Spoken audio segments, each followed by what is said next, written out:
honoring the class clown, maintaining your humor.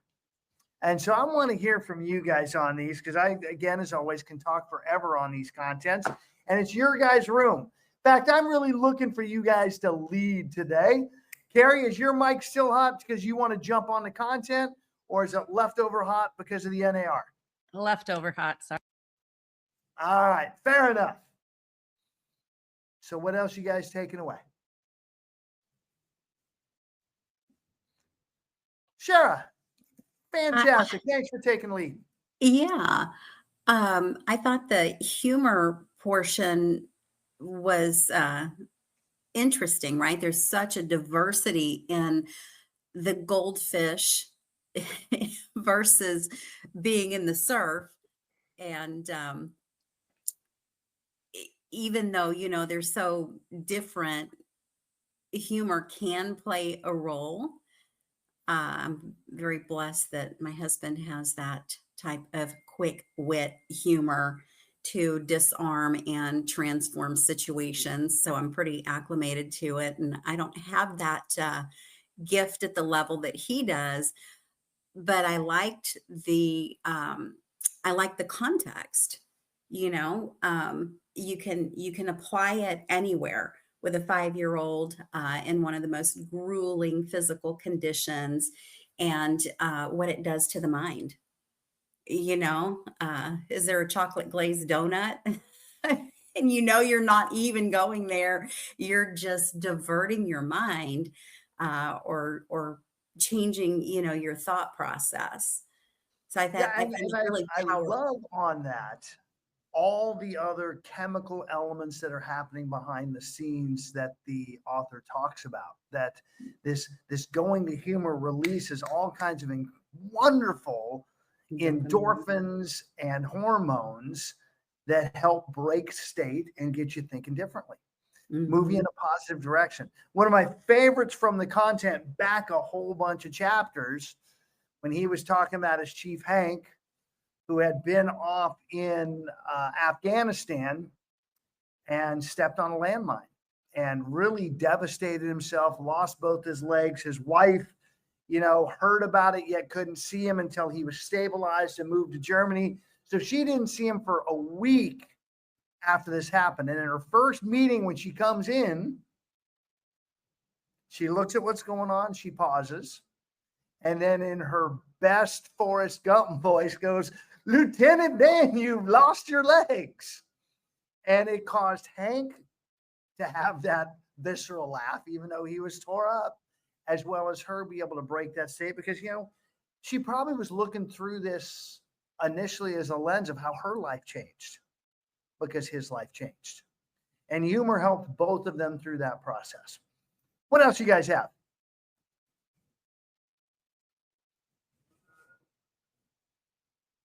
I can't believe that he didn't use the goldfish story while he was in the surf. We're only one flush away from heaven, boys. That could have been good. Yeah.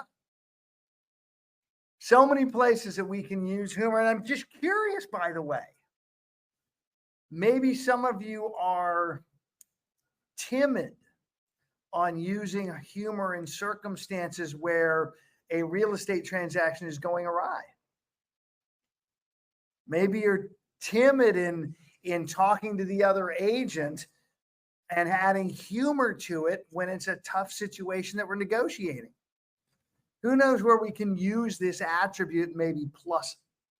So who else?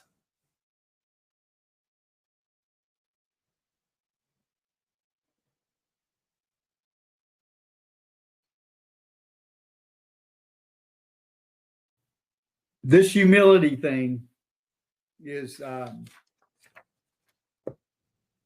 it's a hard thing to get your hands around, right? Because on either extreme of the thing lies a lot of danger.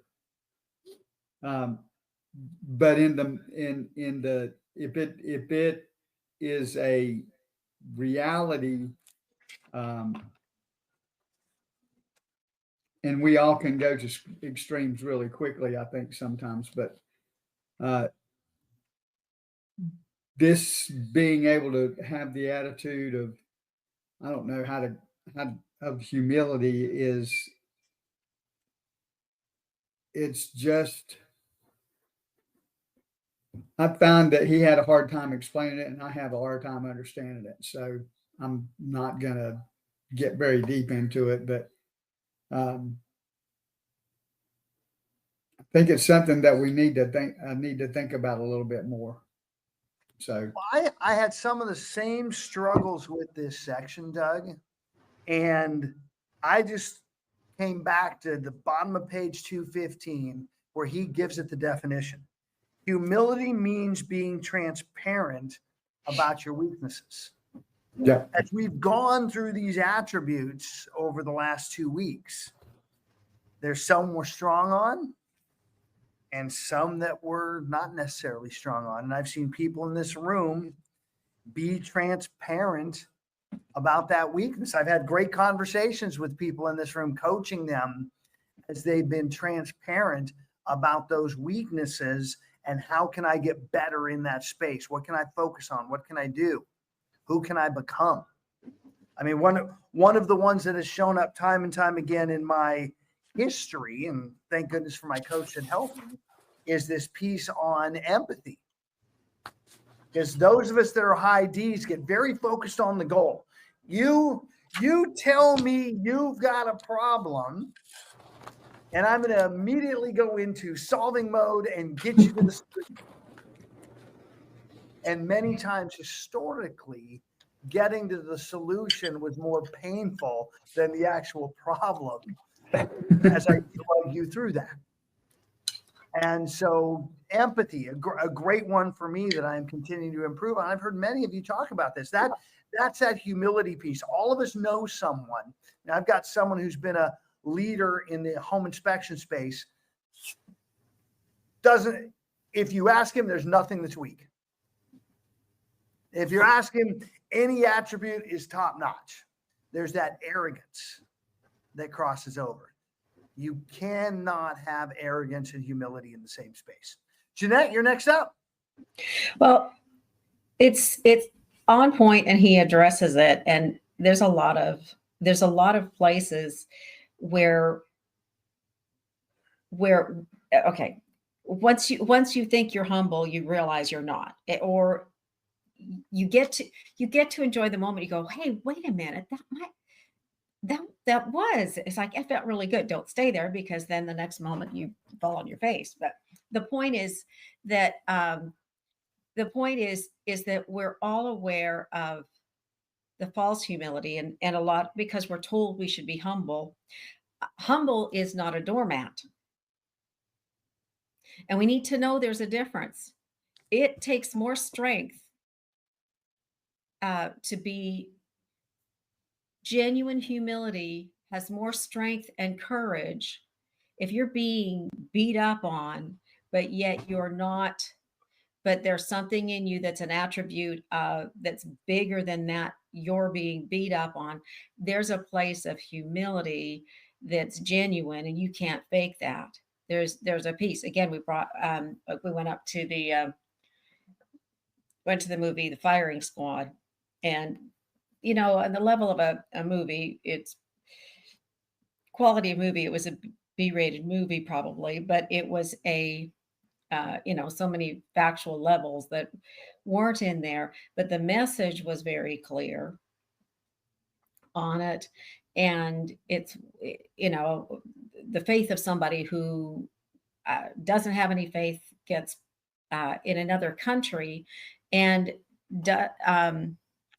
gets faced with the firing squad, and the places that you walk through when you get changed.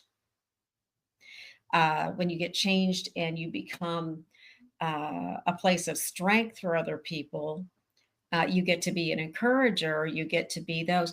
And so there's a place of taking the hit for someone else that's genuine. And there's a place of taking a hit for someone else that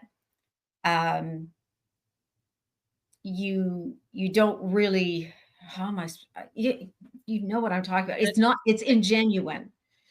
And you think you're supposed to do it, but you never really were meant to do that. But the society says this is what humility is. And so you end up being a doormat and getting beat up and dumped on when it just took a different place of courage to be that, and not accept some of those things. Or sometimes you do accept it. Yeah, well, I'm all over the place. I think you know what I'm talking about. you put an important piece in there. Uh-huh. True humility is not disingenuous. So if the activity, the behavior, whatever you're doing to, like you're saying, Jet, take one for the team or take one for somebody else, is disingenuous, if there is a sub-level plan you have, or conniving, manipulative, whatever, if you, as we talked about in earlier chapters or maybe even earlier books, keeping a ledger. It was high road leadership actually that had that you don't keep account. So if you're doing something with an intention of, okay, I get a mark on my side of the ledger, that's disingenuous. I see it in a lot of religious circles. So I just like the heart is right about trying to do, because they've been told that they should do it that way, but yet it was never the right way in the first place. So, and it doesn't just happen there. It ends up, because the person ends up feeling, who's trying to do what they think that's supposed to do ends up being resentful for good reasons. That's not where they were supposed to be. Carrie's mic go hot. I don't know if she wanted to come in or not. So I want to make sure I'm honoring and respecting those others. What do you got, Carrie? I was just going to say, when she seemed to be having a hard time after whatever. So I was just going to say there's a difference between humility and doing something authentically, and enabling is the word I was going to use. But that was it. It was not really a whole sentence or thing. Curious. I at least want to get in the first, authentically. If we're doing things authentically, does that require humility? I don't know. I mean, if you're authentically arrogant, like, again, I'm going back to that individual I know in the home inspection space. He was being his authentic self. So I think Carrie's right that those two are not necessarily attached. That's a great aha, Carrie. Mr. Ryan. I think as we read this book, I think some of the things that we come across is, yes, it's good to know that we, all of these attributes per se, it's good to know about them, but like, we don't have to be a master at every single one of these. That, all right, your humility level may not be as high as, you're being authentic or whatever it is. Understanding that piece of it, I think is a big, we don't have to be perfect at everything, guys. Yeah. We just need to know how to use them. I'm sorry. We don't need to be really right. We don't need to be perfect at each and every one, but we just need to know how to use them and implement them. Well, and I think the key component from early on in this, before he even got into the attributes, was how he said these aren't switches, they're dimmers. And again, if you were, quote, perfect or max in every one of these, that's going to be just as extreme and just as damaging as if you were empty in all of them. The issue is to find the balance, and then the ones where you might be low that aren't serving you being that low, put in the effort and the energy and the focus to raise that. Again, a great one could be courage, picking up the phone and making conversations happen.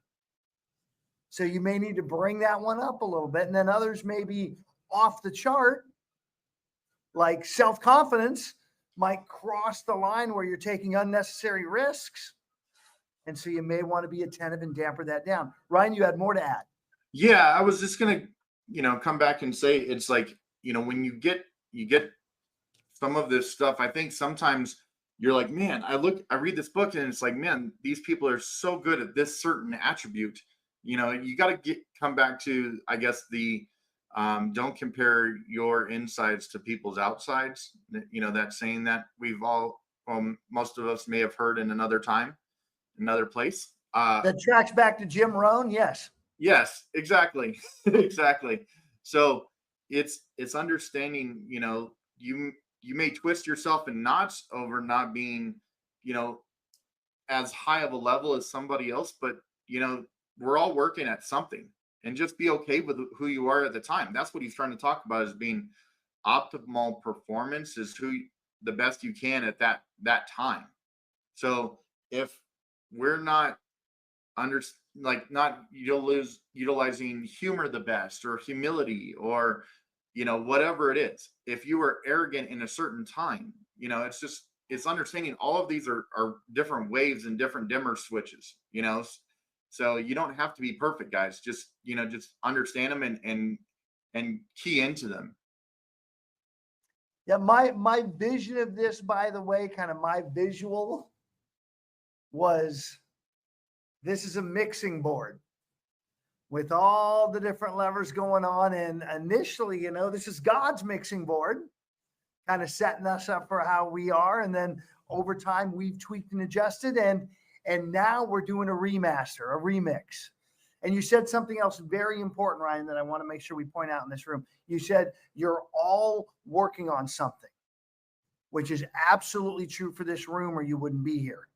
Know that the vast majority of real estate agents and the vast majority of fellow human beings aren't working on squat.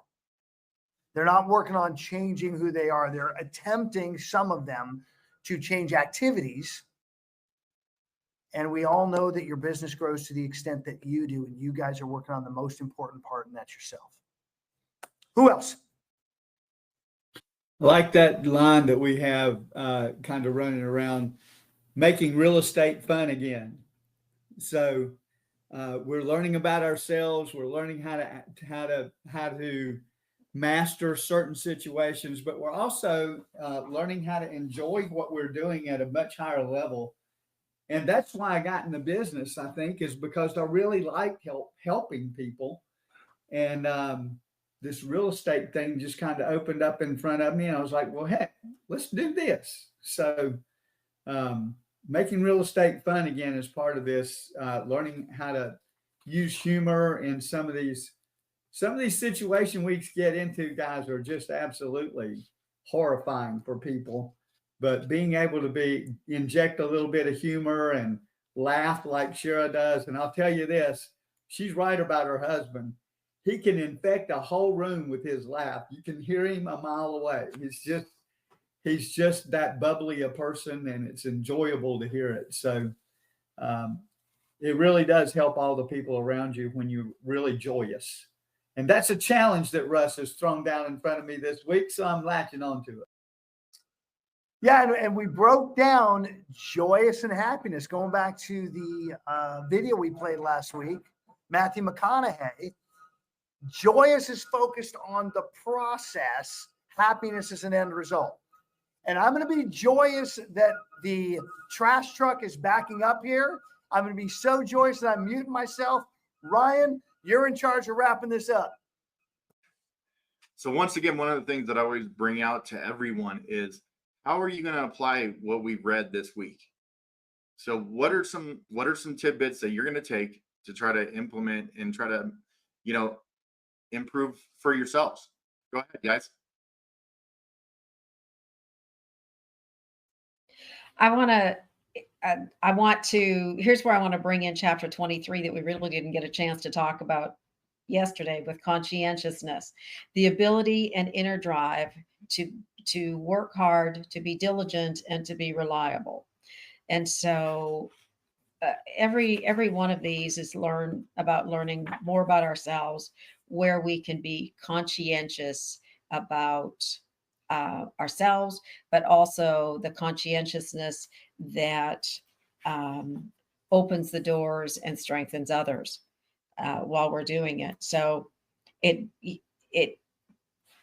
as it talks about the team playing together, Some focused on a particular, being conscientious might look slightly different depending on the type of team. Some staying focused on a particular task, regardless of others are performing, is paramount. But it's just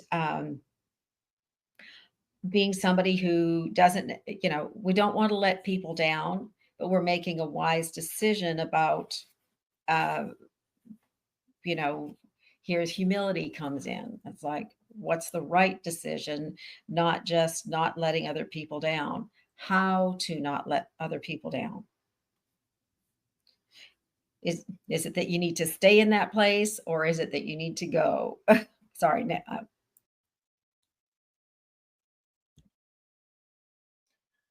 What else we got, guys?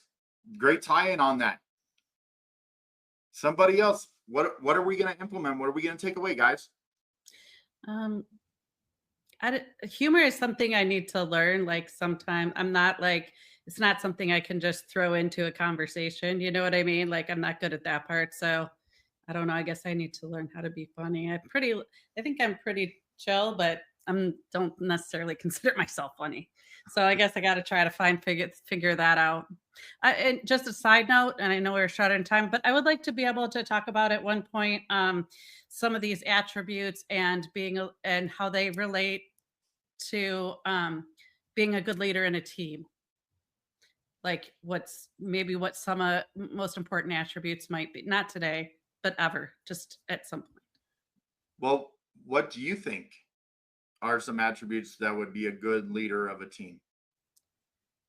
Well, I mean, I have a good idea, but I'm just saying, like, I don't even have a team, but that might be something I would, aspire to do at some point, and want to make sure that I'm prepared in advance. What do other people value in a leader? What are a couple attributes that you would admire or want to be led by somebody? What are some attributes that would fit that criteria for you? Well, I mean, it's fine to have this conversation, but I was trying not to take up the last few minutes of it. But I'd be happy to talk to you about it if you want to talk about it, and I'd be very happy to discuss it. Well, let's throw it out to the rest of the group. What do you guys think? What are some attributes that you feel would be essential attributes for people that want to lead a team? I would think humility, humor,